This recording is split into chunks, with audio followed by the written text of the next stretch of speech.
Welcome back to another edition of the Word with G podcast. I'm your host, Greg Larnard. And today, we're looking at the keys to the game of the NFC Championship game between the Green Bay Packers and the Seattle Seahawks. So the keys to the game in this one, both ways, is going to be in the trenches. The Packers offensive line versus the Seattle Seahawks defensive line. The Green Bay offensive line has been together since week 3, and as we know, continuity is huge in the National Football League, especially on the offensive line. Week 1, starter Brian Bulaga got injured against the Seahawks, and Derek Sherrod had to step in, and boy did Seattle take advantage of him. They forced a fumble and a safety. They sacked Aaron Rodgers a couple of times coming off that right side where Derek Sherrod was set up.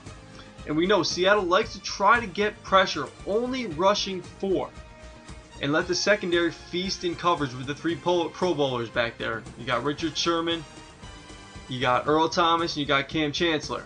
So against this offensive line, I think they'll need to rush more than 4, and Dan Quinn is going to have to mix some things up, send some creative blitzes at this offensive line and Aaron Rodgers. Test him, see if he's able to move around on that 1.5 leg, see how it's feeling early in the game. Because as Rodgers said, he's not very mobile. The leg affects his mobility, but it doesn't affect his rhythm. So they want to try to get him off his rhythm with the wide receivers and the tight ends of the Green Bay Packers. There's no Brandon Mebane for the Seattle Seahawks. Bruce Irving is there, Bobby Wagner, and Michael Bennett are going to have to step up, and they will be key for the Seattle defensive line. So now let's flip over to the other side. Seattle offensive line versus the Green Bay defensive line. The Seattle O-line might have a weak spot in it, and this weak spot could come at right tackle with rookie Justin Britt. He's been good in run blocking, he's maturing as a pass blocker, but when you get him out of position and off his mark on the offensive line, on pass blocking, especially against a man like Julius Peppers, this could be disaster for Russell Wilson. He could be on the move early and often in this one. You need to give Russell Wilson time to make plays with his arm and his leg, try to get outside the pocket. Now, on the other side of the ball, defensively for Green Bay on the defensive line, Detroit Guion has been huge. He's been a fixture since week 1, after week 1, because he wasn't really too involved in the week 1 matchup. He was coming back from an off-season injury, so he's been a fixture in the middle of that defensive line. He's going to have to be huge in trying to contain and stop Marshawn Lynch.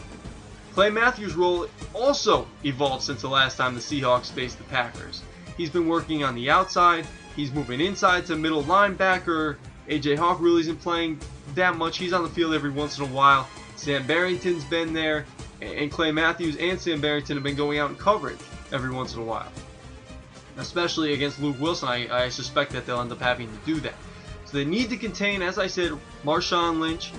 Don't give up the big plays, especially to him. And Russell Wilson on the other side, don't let him get outside the pocket. Don't get killed like Colin Kaepernick killed you guys in the last couple of years. I hope Don Capers finally, third time's a charm, is able to stop these quarterbacks that like to run around a lot and get outside the pocket. So we need to stay, the Green Bay defensive line needs to contain Marshawn Lynch and Russell Wilson from making those big plays with their legs. Because, to be honest, on the outside, there's not too much you need to really be too concerned about with Seattle.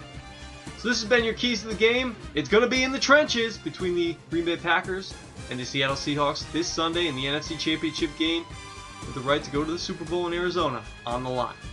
This has been the Word with G podcast. I'm your host, Greg Larner. You sit back and listen, and I'll explain. We'll catch you next time.